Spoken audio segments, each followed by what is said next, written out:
आज हम बात करेंगे यूपी बोर्ड के 10th क्लास मैथ के 30 ऐसे क्वेश्चन की जो कि हर एक बच्चे को पढ़ने चाहिए।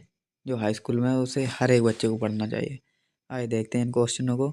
तो पहला क्वेश्चन हमारे पास है 2x प्लस में 3y बराबर है 11, 2x प्लस में 4y बराबर माइनस का 24 को हल कीजिए और इससे m का वह मान ज्ञात कीजिए जिसके लिए y बराबर mx प्लस में 3 है।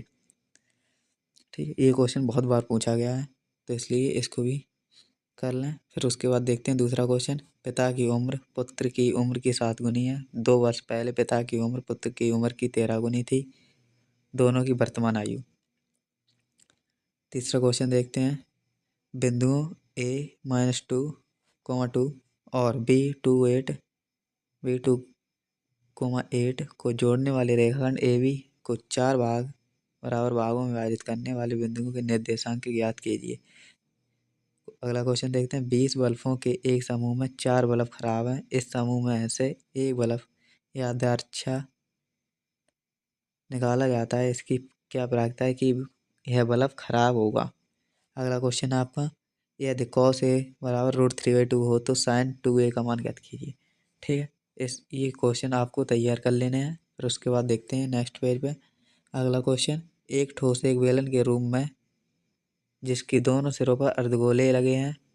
ठोस की कुल ऊंचाई 19 सेंटीमीटर और बेलन का व्यास 7 सेंटीमीटर है तो ठोस का आयतन और संपूर्ण पृष्ठीय क्षेत्रफल तो हमें पता होना चाहिए। सबसे पहले इसके लिए इन क्वेश्चनों के लिए ऐसे क्वेश्चन आते हैं, इनके लिए हमें सूत्र याद होने चाहिए।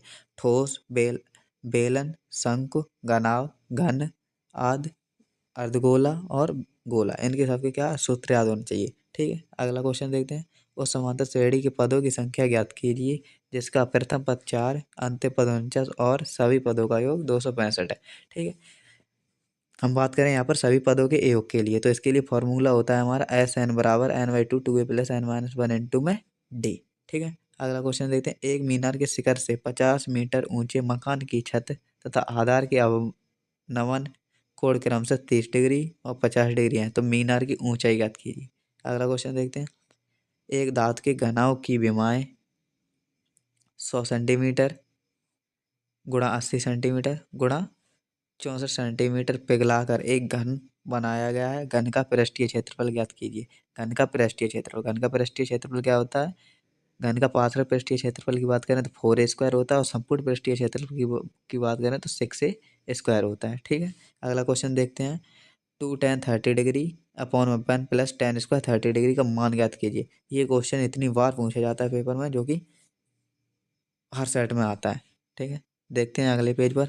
अगला क्वेश्चन हमें दिया है सारणी से निम्नलिखित सारणी का माध्य ज्ञात कीजिए। यहाँ पर वर्ग अंतराल दे रखा है हमें और बारंबारता दे रखा है। ठीक है, इसमें तो माध्य ज्ञात करना। माध्य के लिए हमारा फार्मूला क्या होता है, सिग्मा FI अपॉन में सिग्मा FI। इसमें 3 विध होती हैं, 3 विध में से हमें तो इसमें कोई विध नहीं दे रखी इसलिए हमें क्या सिंपल विध से करना है। अगला क्वेश्चन देखते हैं। एक घन का आयतन 1331 सेंटीमीटर क्यूब है तो इसकी प्रत्येक भुजा ज्ञात कीजिए। ठीक है, एक घन का आयतन क्या होता है, AQ होता है। AQ का मान हमें 1331 दे रखा है तो यहाँ से A का मान हमारा कितना निकला है 11। ये तो बिल्कुल सिंपल ही था, ये तो ऐसे ही हो गया। अगला क्वेश्चन देते हैं। सिद्ध कीजिए कि √2 एक अपरमय संख्या है। √2 एक अपरमय संख्या है। यहाँ पर √3 हो सकता है, √5 हो सकता है, 2 + √2 हो सकता है, कुछ भी हो सकता है। ठीक है, यहाँ पर सिद्ध करने के लिए है 1-2 नंबर में जरूर। अगला क्वेश्चन देखते हैं। यदि दो संख्याओं का अंतर 26 है, दो संख्याओं का अंतर 26 तथा एक संख्या दूसरी संख्या की 3 गुनी है तो संख्याओं को ज्ञात कीजिए। ठीक, अगला क्वेश्चन देखते हैं। द्विघात समीकरण 3x² - 2√6x + 2 बराबर 0 के मूलों को ज्ञात कीजिए। ठीक है, अगला क्वेश्चन देखते हैं। अगला क्वेश्चन है हमारा। यदि एक बगीचे का परिमाप 120 मीटर और क्षेत्रफल 800 मीटर स्क्वायर है तो उसकी लंबाई और चौड़ाई ज्ञात कीजिए। दिया है लंबाई चौड़ाई से दुगनी है। ठीक है, अगला क्वेश्चन देखते हैं। यहाँ से हमें पता होना चाहिए उस AP के प्रथम 51 पदों का योग ज्ञात कीजिए जिसके दूसरे और तीसरे पद क्रमशः 14 और 18। ठीक है, अगला क्वेश्चन देखते हैं। एक ठोस बेलन के आकार का है और इसके दोनों सिरे अर्धगोलीय हैं। इस ठोस की कुल ऊंचाई 19 सेंटीमीटर तथा बेलन की त्रिज्या 3.5 सेंटीमीटर। ठोस का आयतन तथा संपूर्ण पृष्ठीय क्षेत्रफल ज्ञात कीजिए। अगला क्वेश्चन देखें। 7 मीटर ऊंचे भवन के शिखर से एक केवल टॉवर के शिखर का उन्नयन कोण 60 डिग्री है और इसके पाद का अवनमन कोण 45 डिग्री है। केवल टॉवर की ऊंचाई ज्ञात कीजिए। इसकी केवल टॉवर की। ठीक है, अगला क्वेश्चन देखते हैं। दिया है एक लंबवृत्तीय बेलन के आधार का क्षेत्रफल 154 वर्ग सेंटीमीटर और ऊंचाई 15 सेंटीमीटर, इसका आयतन ज्ञात कीजिए।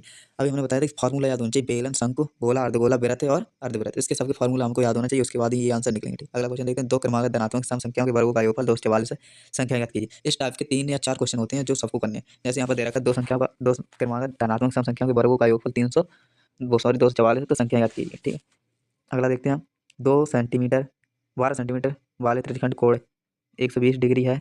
इस त्रिज्यखंड को इस प्रकार मोड़ा गया है कि उसके दो किनारे वाली त्रिज्याओं को एक साथ जोड़कर शंकु बनाया गया है। शंकु का आयतन ज्ञात कीजिए। अभी बताया था हमने, फार्मूला याद होने चाहिए सबके, तो शंकु का आयतन पूछा है इसमें, तो आपको फार्मूला नहीं पता होगा तो शंकु का आयतन यहाँ से कैसे निकालो। अगला क्वेश्चन देखते हैं, एक लंबवृत्तीय शंकु के आधार की परिधि 24 पाई सेंटीमीटर तथा ऊर्ध्वाधर ऊंचाई 5 सेंटीमीटर, शंकु का आयतन। तो इसमें भी शंकु का आयतन पूछा है, इसमें भी शंकु का आयतन पूछा है, तो हमें सबसे पहले शंकु का आयतन पता होना चाहिए, सब फार्मूला याद होना चाहिए। ठीक है, ये थे आपके 30 क्वेश्चन जो कि सब बच्चों को तैयार करने हैं। ठीक है।